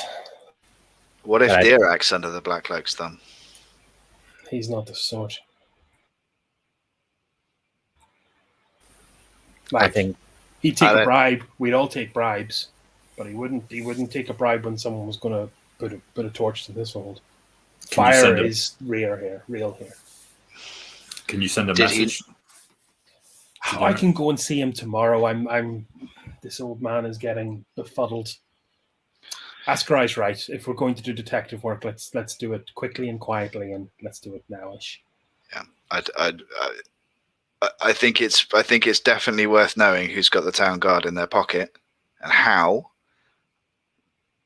But I think that's secondary to who's running the show. And I think if we can find that out, then we may start to get answers about the town guard as well. I think the name we want to bring is not so much the name of the Black Cloak, but the name of the paymaster of the Black Cloak. Well, okay, but we're going to follow the chain. Necessarily the church. Yeah, let's go. I think we. Yeah, it sounds like the group is falling down and going to the headquarters of the Sellswords of the Sun, and you make your way through. And by the time you reach it, I think the sun has now kind of gone down. It's more nighttime in Thistlehold, and it's the northern part of Thistlehold. So you're traveling through a lot of streets full of kind of people. Either starting to get drunk or already drunk, and kind of dangerous individuals hanging around on corners, eyeing up likely marks as they pass by. You travel kind of through Halaban's Ring and out onto the eastern side of the north of the town, and finally find your way through quieter streets to the building you are seeking. It has 3 stories. It's a tall and narrow building in the neighborhood closest to the stockade south of Halaban's Ring. The main gate of the 3-story house seems to be nailed shut by sturdy planks, and behind the windows are thick black curtains, making it impossible to see inside. It has a small backyard around the rear that's shared with several other buildings and can be entered by the way of a narrow alley. Do you want to go in from above, Ascarai? Maybe we should check out the backyard first, but that's not a bad idea. Let me hang back. I am not suited for this, unless you want the distraction. The loudest man in Thistlehold, if I'm remembering right. I'm proud of it. Dirac is still in Thistlehold. I'm imagining the distraction being just Steo and Anton stood outside, kind of fake punching each other in the face. Maybe. Maybe not. We'll hang around the front and be suspicious. You go do some details around the back. Lindra, do you want to keep an eye on? Yeah, you go do changeling work, Ascarai. Cool. So is Ascarai sneaking around to the backyard to try and kind of see what's back there? Yeah, I think so. Just see what access there might be or any views inside. Absolutely. You give me why don't you give me a discrete roll, and I'll give you a modifier for it. The modifier is +5. Oh, nice. I need an 18 or less, please. 20. I literally got a 20. Amazing.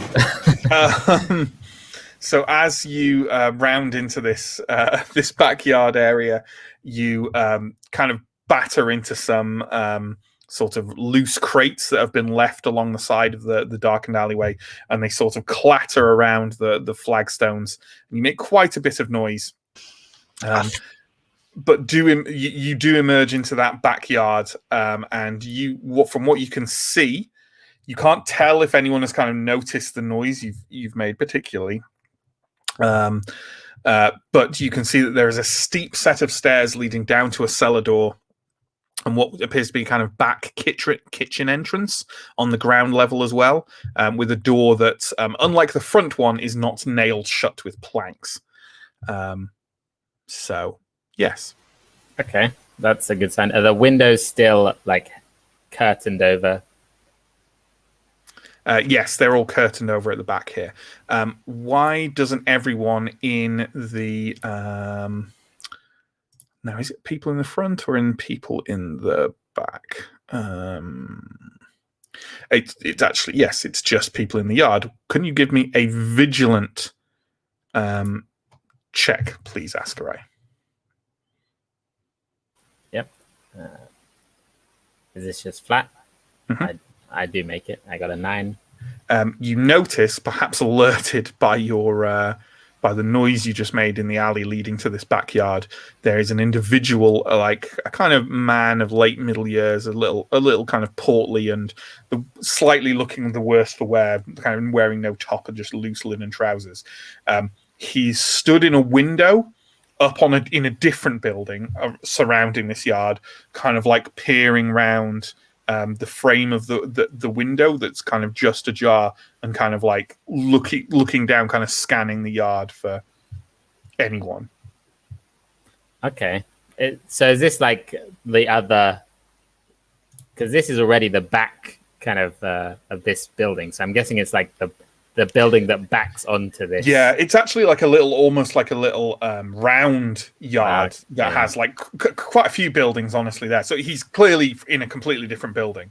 He doesn't look like, you're not judging a book by its cover. He does not look like he's involved in black cloak activity. Okay. I'll just make a mental note, and I think I'm going to carefully head back round to the front just to relay the information that I found back here. Sure. I'll say there's the windows are all still closed and curtained over, but there is a door that's not all nailed up.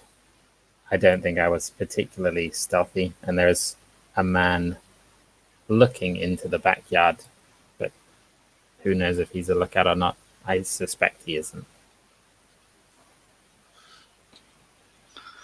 We can still go in from above. Yeah. Have I seen? I guess the windows are like just panes of glass, even up higher in this building. Yeah, they will be. Yeah.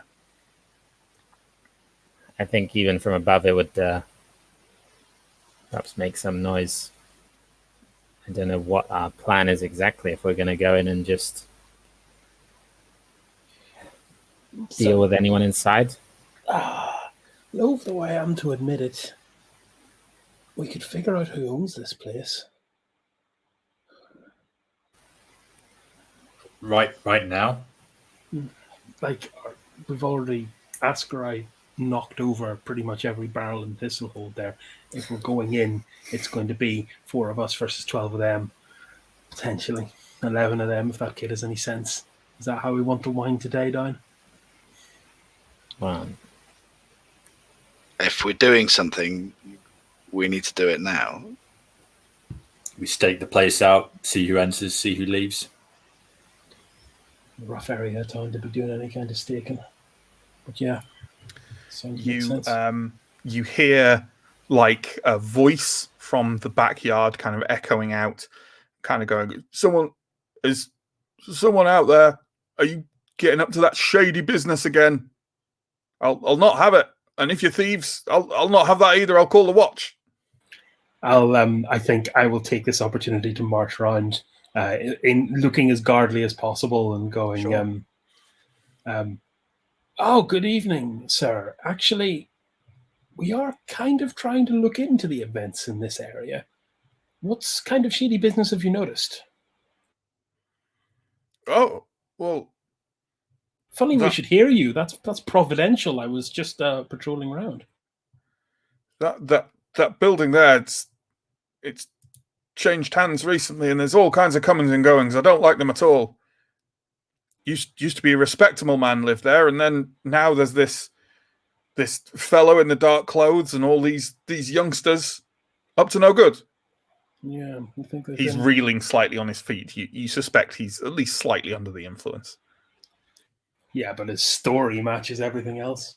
Mm-hmm. And he's up kind of like on a second story, kind of peering down at you, looking out of the window of his not pleasant house. Do you know who bought the place? I don't know who bought it. No, I don't know if it was bought. Maybe they rented out from him. I don't know.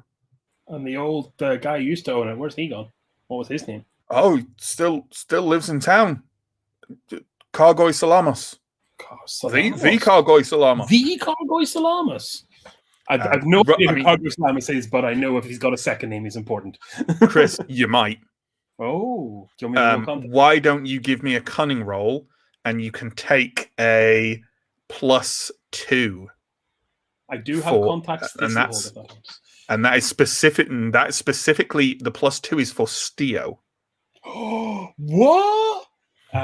This is a loud conversation, so everyone else can roll it as well. 12 or less. 11.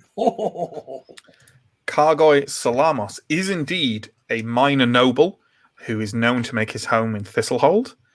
You know him, Chris, as a kind of a minor war hero. And you know what? Anyone who made that cunning roll, well, not anyone. Let's say I'll exclude Alindra for this because you're a new player and you're being punished. No, there is a reason. There is a reason why I will exclude Alindra from this roll. But if you made the cunning roll, go ahead and make another cunning roll, but this time at -3. And that -3 is for everyone. Like, Steo gets nothing special with that. I did make the first one. I'll try the second one. I got a 1. Okay. Anyone who's made this roll knows that Kargo Salamos is not only a kind of minor war hero, but he also, you've heard of, has links, and you've heard of him being spoken of fondly by someone at Mother Mahira's agency who you know of, but aren't particularly involved with, and who we have already seen in this story. Serix Atio, the huge sword-wielding individual who you saw carving clan beasts into meaty chunks near the barricade at the defense of Thistlehold by the sinkhole. Yeah, you know they have some kind of association, and any people who have made the roll, you know of Kargoy Salamos.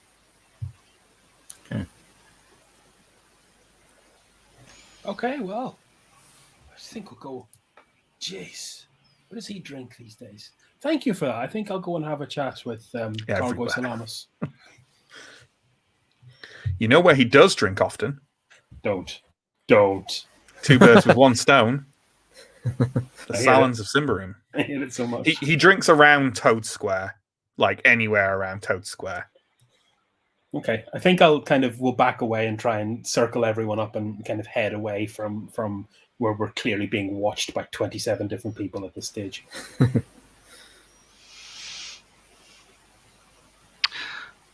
Okay. So we're trying to track the previous owner of the building. Do you still want to barge your way into the place? I think there's still an argument for it. What if they're just gone? I'm assuming you said your farewells to the gentleman at the window and thanked him for his. Yeah. I might actually throw him. I might throw him like a shilling up. Let me know if you need to know what they've been up to. All sorts of, mainly going in and out. I assume he's like. I'll humor that for a second. Actually, we don't have to role play it. But do I get like what? Is there anything specific going in and out? No, he gives you a long list of like just nosy neighbor shit. Honestly, love it. What's the website that people use now? That's like, is it called like nextdoor.com or something like that? That's like basically is a long list of accounts of people peeking out of their windows and just like, the people opposite me, they open the door every day at 11. Clearly they're criminals. Stuff like that, you know. Yeah. He's the fantasy equivalent of that website. Sweet. I delight in that, but I'll probably give him a shilling and we'll head off. At least try and get everyone away so we can have a conversation outside of earshot and sight shot of the building. Okay. Assault this evening, or do we follow the paper trail?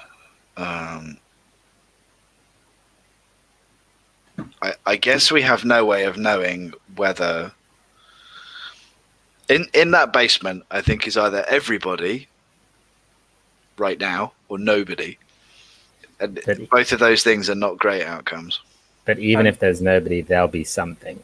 There'll be some indication of what they do here. It's their headquarters, according to the man we. Sure. So you want to break in and search the place, and not leave any evidence that we've been there, because if we do, they'll just go to ground. Well, more to the point, you don't break into a property owned by a noble without consequences. assuming it is still owned by the noble. Yeah. Look, we can try and do this, but like if we do it, we're not going to be able to do it quietly. I just worry that if we leave it, they'll be gone. I don't know. It's a pretty fancy place. Plus, the paper trail might give us clues as well, even if they do go to ground after this. Honestly, I don't think we're as much of a threat that would cause them to relocate until we show ourselves and start lopping heads off. Does it make sense for some of us to go and find this Salamos and some of us to stay and watch the place? Does that make sense? Stakeout, is it? I think that does cover all possibilities. As a noble, you're pretty sure you could find out where Cargo Salamas lives with very little trouble just by asking around places. Yeah. I mean, I can find him. Whether or not we can get information out of them, even when they're drunk, they tend to be quite tight-lipped. I mean... we should emphasize, by the way, that we were talking about Serix Atio being drunk and being. That's what I was going to say. Has anyone told me about the Serix Atio connection? Because I don't think I made it. I will mention. I'll say perhaps the big guy at the agency might give you an in with Cargoy. I think they know each other. I'm not sure exactly how. Oh yeah. Well, Serix is a man you can get information out if you grease him. Yeah. He might know himself. Oh, he's not much for the politics. How's Cargoy's relationship with the church? Could he be this protector? Powerful protector. Yeah. I suppose when you're a 16-year-old kid, a powerful protector is some alcoholic property noble. I mean, it's circumstantial evidence, but he fits the bill in terms of status, right? Yeah. Okay. And that might be the name we can give to our benefactor, but I think a little bit more detective work. Well, even if it's not him, at least he would know who he sold the house to. Yeah. Okay. What do you reckon? And Tom, do you want to come with me and we'll try and have a chat with Cargoy? Or not, or Serix or Cargo, whoever we find first. I'll happily come with you, Steo. But I do think we should watch this place. Yeah, I was going to say. As well, just so that our friend who we roughed up in the alley back there doesn't show his face around here. Because if he does try to get here, we'd like to intercept him on the way. Yeah. What do you say, Ascarai? I'm happy to stay, watch over the back door. Must be the way they go in and out. Everything else is boarded up. Do me one favour, though. If that lad shows up again, just put an arrow in his throat. Definitely. Okay. So sounds like we're splitting the party again, presumably because it went so well last time. Yeah. So am I right in saying that Steo and Anton are going somewhere to talk to someone? Yeah.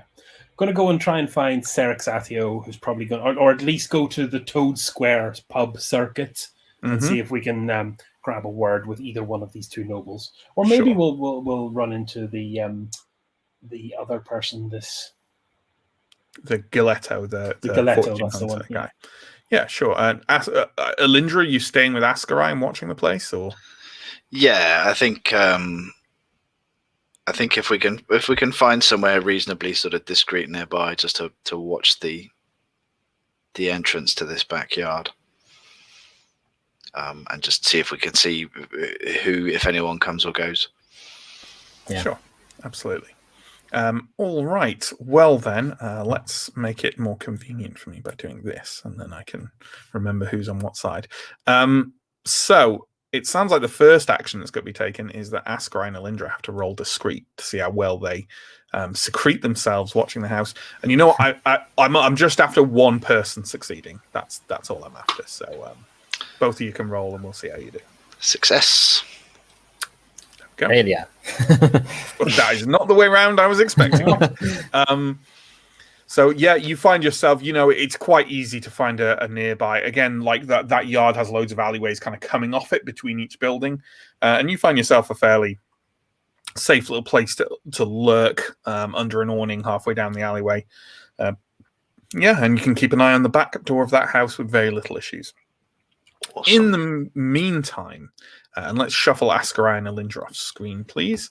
Steo and Anton, so you're making your way to the taverns around Toad Square, which is by the north gate of Thistlehold, where we've already had quite a few things happening this story. And John, why don't you bring up an image of Toad Square while we're talking about it, with that huge skeleton of some kind of toad-like creature in the middle of it.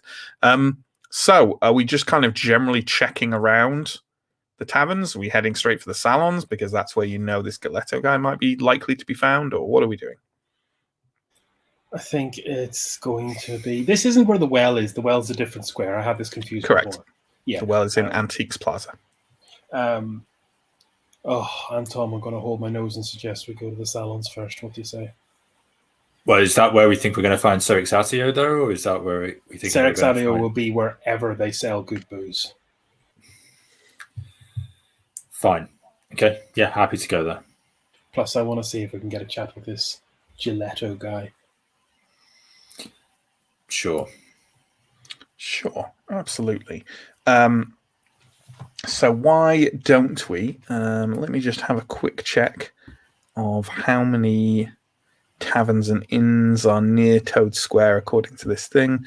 There's 3 listed ones here. So you know what? I'm literally just going to randomize it for Serexatio.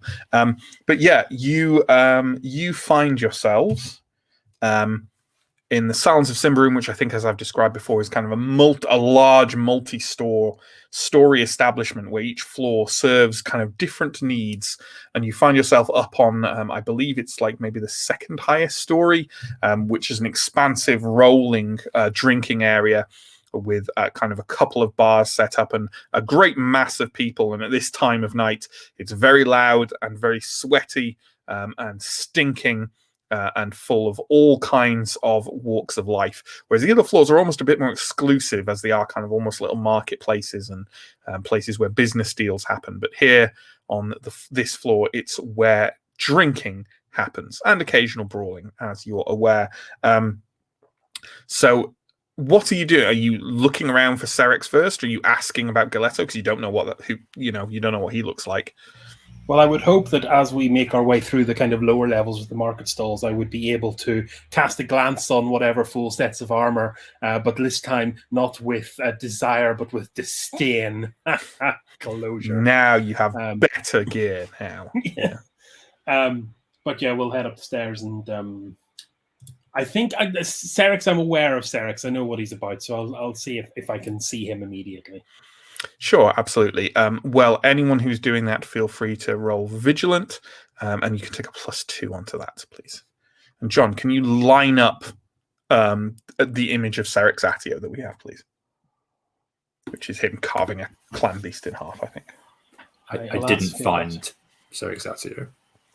How did you do, Chris? I failed as well, unfortunately. Oh, well, then never mind, John. You do not see Serexatio drinking there. Obviously, you could ask, or you could ask after Galetto, or what yeah, happened? I think I'll ask at the bar. They're probably tangentially aware of me from my occasional stints mopping the place up. Sure. Yeah, I think so. And who are you asking after first? I think I'll go with... I think we'll ask about Galetto first, or Galetto, because Sure. That's the one I don't know anything about. Absolutely. Why don't you give me a persuasive roll at +3, please? Now, persuasive is 7, 8, 9, 10. -1 is 9, because I'm old. 5! Yeah, there we go. The changeling behind the bar kind of shrugs and points down at the end of it where there's a sort of middle-aged individual with a scrubby brown beard who's like gently snoozing in a puddle of ale on the bar, and gestures down there and says, "There he is.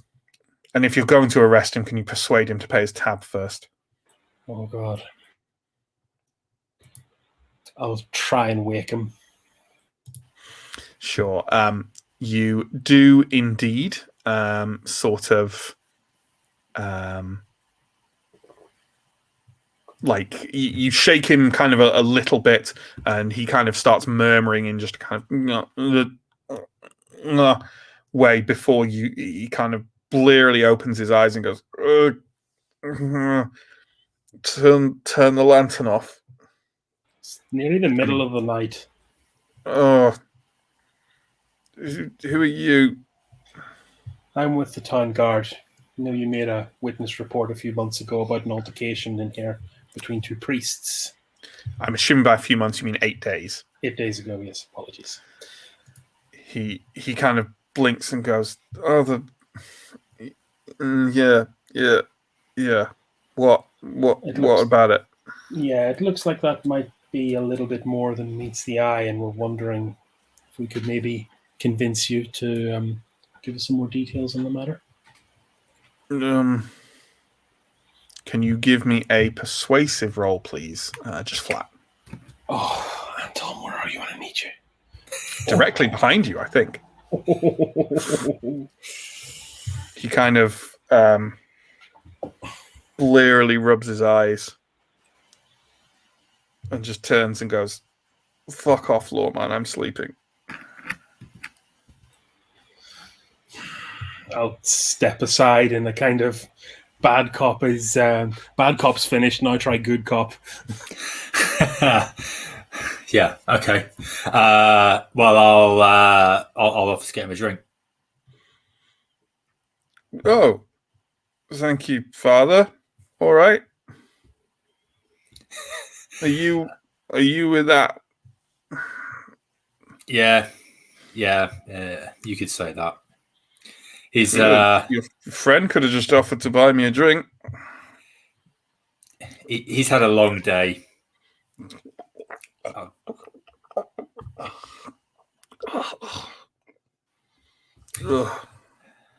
Better?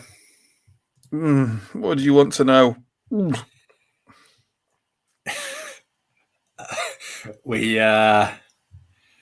We just need to know a little bit more about what happened. We knew one of the priests, Anadea. We met her briefly. We're looking for more information about what happened. I don't have anything for you. Anadea and Arkle, they just started arguing, yelling at each other. They started the brawl. I haven't seen either of them in here since then. I think Arkle might have left town. I heard something about that. They know at the temple.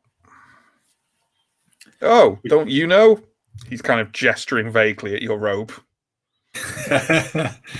Well, I've been tasked with knowing a little bit more about this, so that's why I'm here asking you the questions. You gave a statement before, and I'm hoping to just check a couple of things on there. Someone shouted, "Death to the first father." Can you remember who that was? Was that Anadea or was that Arkle? I'll be honest, it might have been neither of them.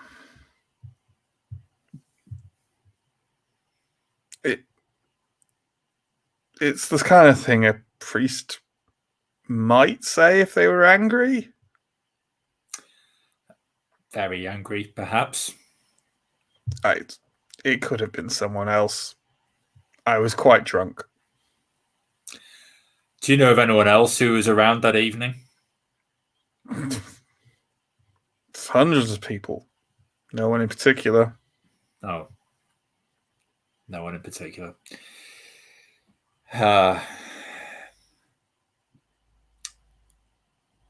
Steo, any more questions from you? He kind of blearily looks over at Steo as well, blinking. No, do you know what? That's about as good as we're going to get. Thanks for your assistance. Oh. Typical Salons. I'll go back. I'll kind of turn my back on the guy and go to the bartender, the same guy probably. So, has Sarek's been in here tonight? Yeah. Oh God, has he left here already? No. She glances over at kind of a crate behind the bar that has a couple of broken flagons in it, and says, "He's just walk over towards that corner. You'll see him." Oh God, another one of those. Thanks. I'll kind of. Yeah. Are you making your way in the direction she's aimed you at? Yep. Yeah. You make your way through the salons. There's a lot of drunk people talking, arguing. A couple of men kind of just wrestling on the floor and rolling around while people kind of cheer them on and insult them in a circle around them. You emerge into a small open area, and it seems like people are giving this table a bit of a wide berth. And on it, kind of lying on a bench next to it, awake but sort of like rubbing his face and pinching the bridge of his nose and generally looking a little bit worse for wear, is Serix Atio. He's a very tall, very large man in his, later years now. His muscle has given way to paunch a little bit, but still an incredibly intimidating individual, dressed in a loose white shirt and linen trousers. His sword is laying along the bench next to him, or on the ground next to the bench, and is as long as the bench itself. I think we have an image of him wreaking havoc. There he is. And of course, people who watched our spin-off series, Fetters of Stone, will be very familiar with Serix Atio because he was a major NPC in that series. Good plug. Good plug. It's all in VOD form on our YouTube. Go check it out. He's lying there. He seems to be generally unaware of your presence. Steo, do you get the feeling that we've come here at the wrong time of day to be getting sensible answers out of these people? There's no right time of the day for Serix Atio. Let's just see if he wants a drink. Serix Atio has a reputation thoroughly backed up by what Steo just said. I assume there's some other benches near him where we could sit down if we wanted to. Yeah, there are, certainly. I'll kind of pull up a bench and go, Serix, you look like you could do with another drink. How's it going?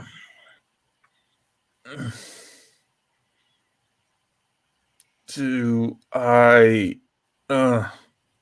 one of Erfon's boys. Aye, right enough. What do you want? Did you hear about the trouble at the meeting house? Burnt to the ground.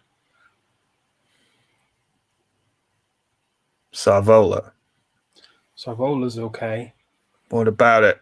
Were we being paid to protect him? You're not yet. Is this agency business? Not yet.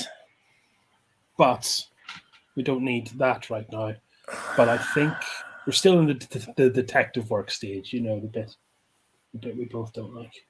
But we think it relates back to,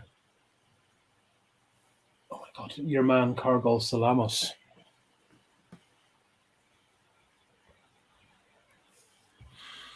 All right. We think this group that's put torch to my town, they call themselves the Sellswords of the Sun, but they are squatting or having been invited to rent or have been given one of his properties.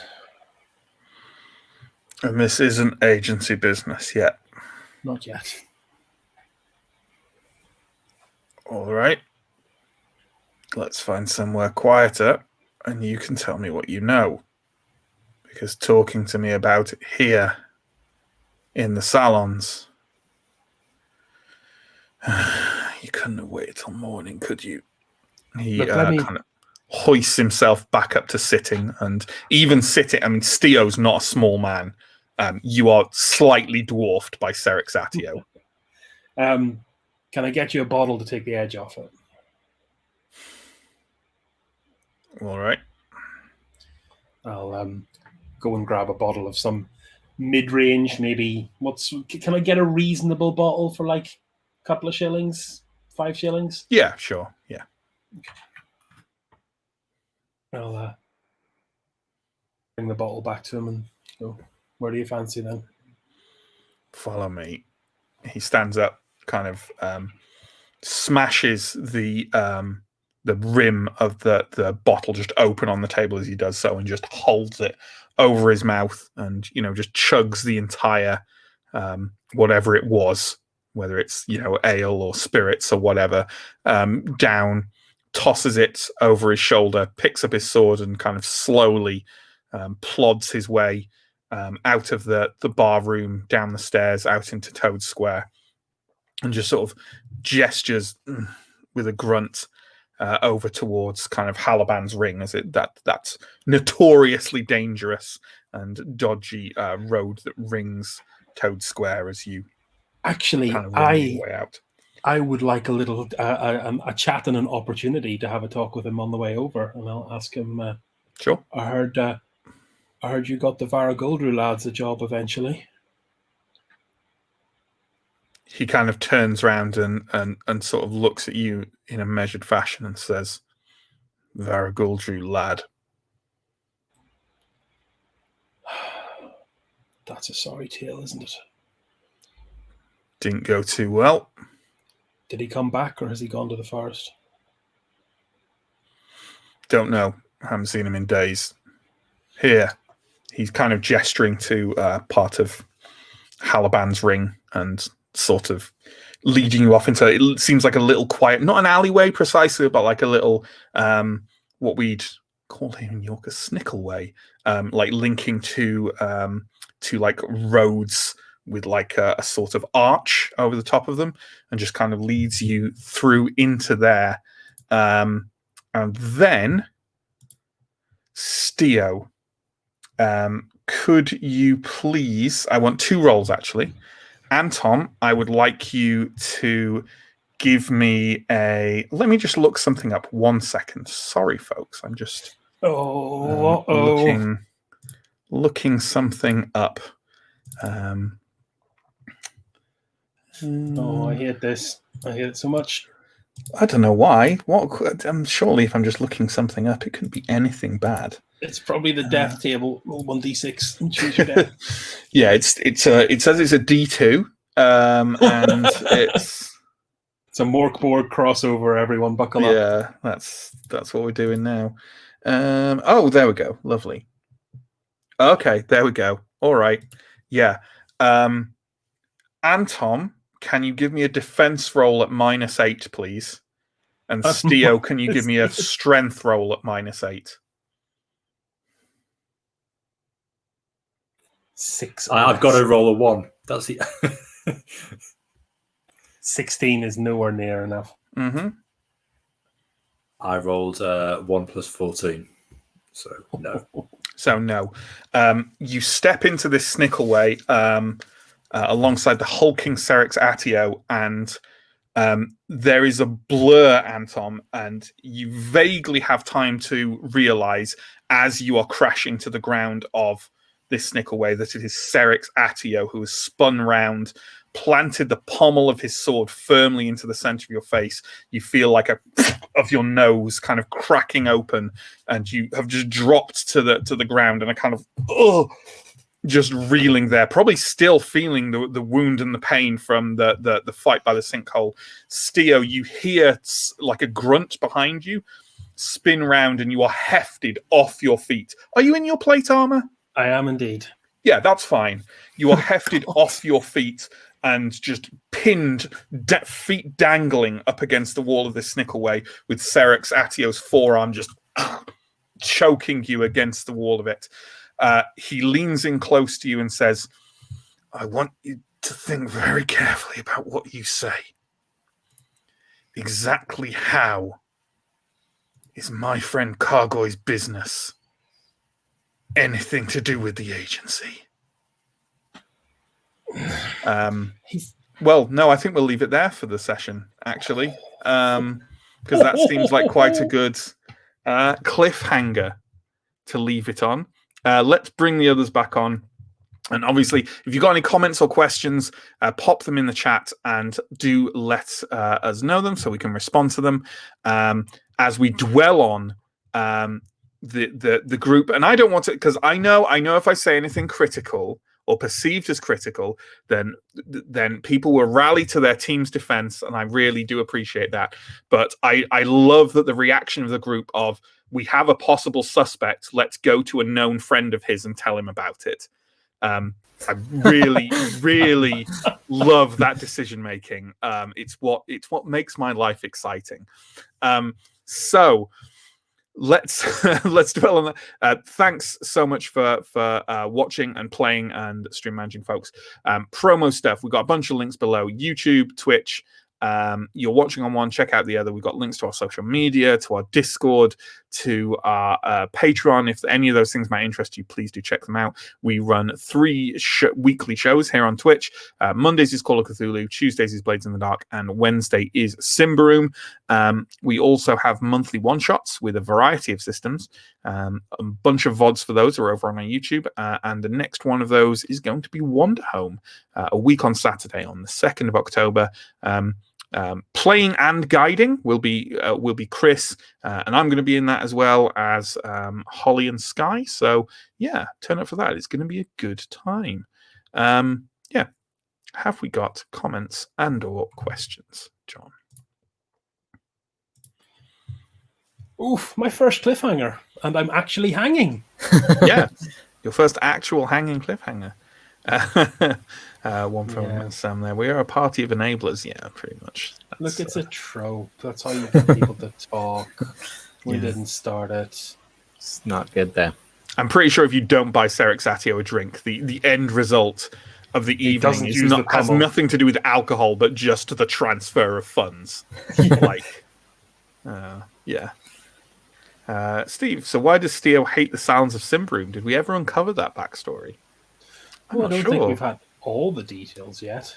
Maybe more will come to light over the long and twisting road ahead of us. I think this is the first time we had used it, which is probably the Mark of the Beast story. I think it was just like, I think Chris just made up on the spot a kind of like, as a city guard, there's brawls there all the time, and he's like, ugh, having to work there is a pain in the ass, so he's not fond of it. John, I always got the impression it was sort of the Weatherspoons of Thistlehold. Yes, that's exactly what the sound is. It's that bad. Anything from anyone else? We good? We good? Cool. All right. Well, thanks, folks, for watching. Thanks to my excellent players. Thanks to John for being a wonderful stream manager as always. And we'll see you next time for more Symbaroum. Farewell.